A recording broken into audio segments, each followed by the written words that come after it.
চিরন্তন। অনুভব যদি অনন্তকাল রয়ে যেত, অধরা মায়ার মতো জন্ম থেকে জন্মান্তর কাহিনীর কথা কল্পে হৃদয় সাড়া দিত, হয়তো বা দেয়।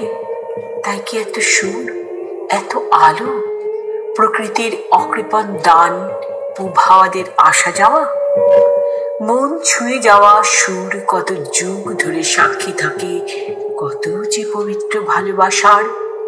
সুরই পারে খুঁজে আনতে চেনা মন, অচেনা অনুভব, অথবা নতুন কোনো ভাঙা গড়ার কাব্য।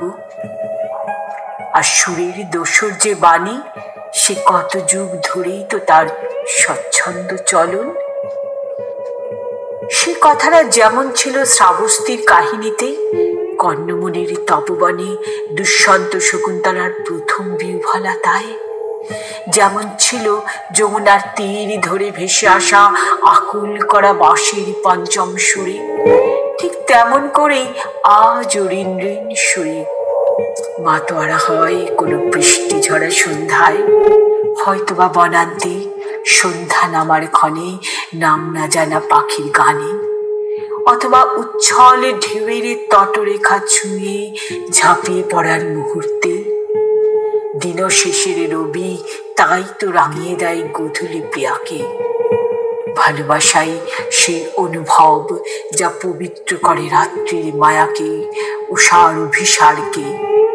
আর সমস্ত বিরহের শেষে কাঙ্ক্ষিত মিলনের বৈভবকে।